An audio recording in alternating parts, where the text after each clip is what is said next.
Assalamualaikum warahmatullahi wabarakatuh. Kembali lagi bersama saya, Sri Jamilah Nuraini. Pada kesempatan kali ini, saya akan memberikan bimbingan dan penyuluhan tentang narkoba. Teman-teman, narkotika dan obat-obat berbahaya atau narkoba adalah obat-obatan yang dapat mempengaruhi kinerja otak, mengacaukan kondisi fisik dan mental, dan memiliki kecanduan yang tinggi. Ada banyak jenis dari narkoba itu sendiri dan sangat bervariasi. Nah, diantaranya yaitu kokain, ganja, heroin, sabu-sabu, dan masih banyak lagi. Namun kali ini saya tidak akan menjelaskan tentang satu-satu dari narkoba itu sendiri karena video ini akan berdurasi sangat panjang ya teman-teman. Nah, saya akan menjelaskan atau membahas tentang yang pertama ada tanda-tanda dari pengguna narkoba. Kemudian bahayanya untuk kesehatan dan yang terakhir adalah e, bagaimana cara mengatasi dari kecanduan narkoba itu sendiri. Oke, langsung saja kita ke pembahasan yang pertama. Tanda-tanda dari pengguna narkoba.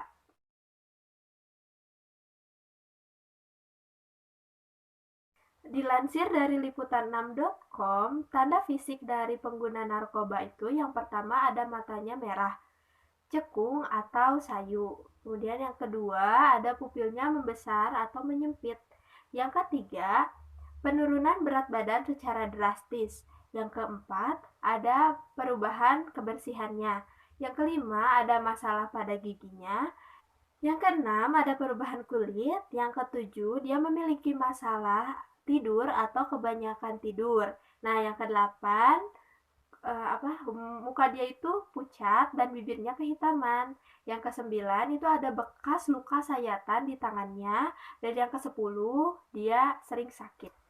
Adapun ciri perilaku dari pengguna narkoba itu sendiri, yang pertama adalah dia itu cenderung lebih agresif dan lebih mudah marah gitu. Terus yang kedua, dia itu selalu terlihat lesu. Yang ketiga, dia itu depresi. Yang keempat, dia adanya perubahan tiba-tiba di jejaring sosialnya. Misalnya, dia itu biasanya tuh aktif untuk mengupdate kehidupan pribadinya. Kemudian tiba-tiba dia jadi kayak menarik diri gitu dari jejaring sosial atau media sosialnya. Terus yang kelima, ada perubahan dalam bentuk kebiasaan dan juga prioritasnya. Dan yang keenam ada keterlibatannya dalam tindakan kriminal. Nah, jadi nggak jarang ya teman-teman kalau misalkan pengguna narkoba itu sering melakukan tindak kriminal seperti mencuri, mencopet, dan lain sebagainya.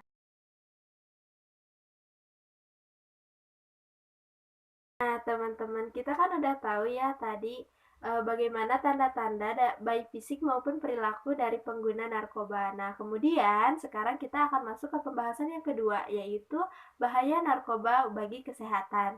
Nah, bagaimana sih, apa saja gitu bahaya narkoba bagi kesehatan penggunanya?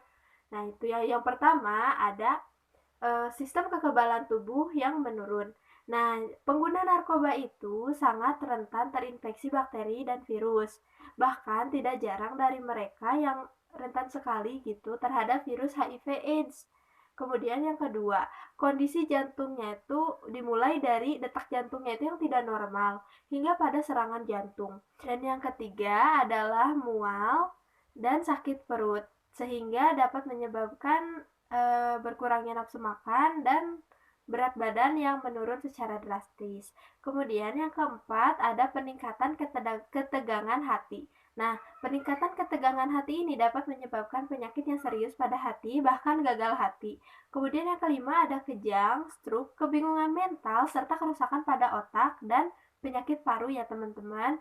Kemudian yang keenam yaitu masalah dari ingatan, perhatian, dan cara dia mengambil keputusan dalam kehidupan sehari-harinya tuh jadi lebih sulit ya teman-teman. Kemudian yang ketujuh yang paling parah yaitu menyebabkan kematian.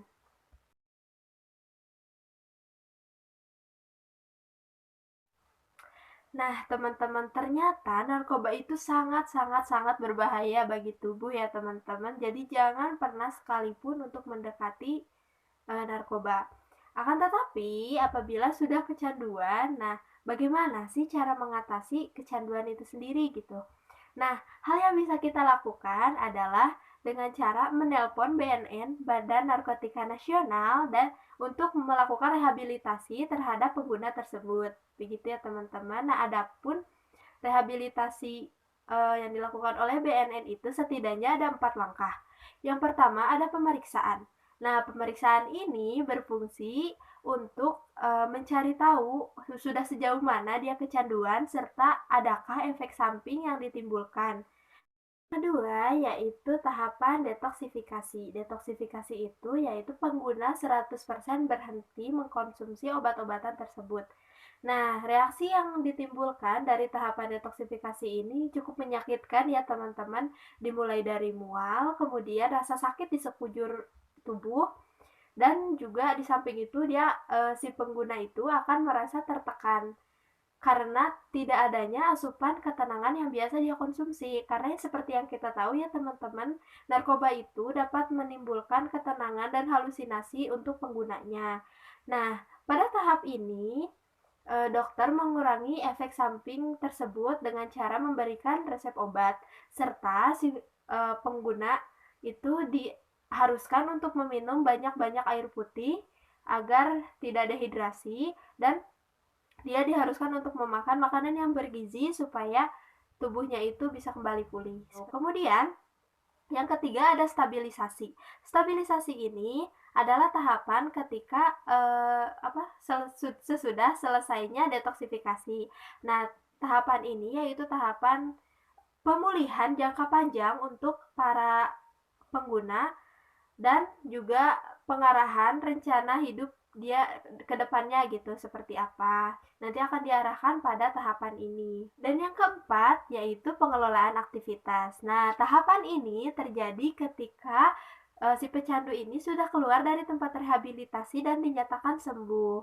Nah, pada tahapan ini, dukungan dari keluarga dan kerabat dekat itu sangat-sangat diperlukan ya teman-teman, karena tanpa adanya dukungan dari keluarga dan kerabat terdekat, proses dari pemulihan si pecandu ini tuh menjadi tidak lancar gitu, seperti itu. Akan tetapi yang sangat disayangkan yaitu ketika seorang mantan pecandu itu balik kepada keluarganya tetapi tidak diterima oleh keluarganya. Nah, hal ini dikarenakan karena si pecandu tersebut mungkin tidak bisa dimaafkan oleh keluarganya atau berbagai macam hal lain gitu, alasan lain. Nah, hal ini menyebabkan si pecandu itu merasa tidak diterima dan dia, ini yang paling berbahaya teman-teman, balik lagi kepada pergaulan dia sebelumnya. Dia balik lagi ke teman-temannya yang sudah menjerumuskan dia ke dalam narkoba itu sendiri. Nah, dia kembali meminum narkoba itu lagi dan kemudian dia jadi seorang pecandu lagi. Nah, ini sangat berbahaya ya teman-teman. Maka dari itu pengelolaan aktivitas ini sangat-sangat diperlukan untuk menghilangkan pengaruh atau mengurangi pengaruh negatif yang akan timbul ke depannya. Seperti itu ya teman-teman. Oke, sekian yang dapat saya sampaikan ya teman-teman. Semoga bermanfaat. Mohon maaf apabila banyak kesalahan. Wassalamualaikum warahmatullahi wabarakatuh.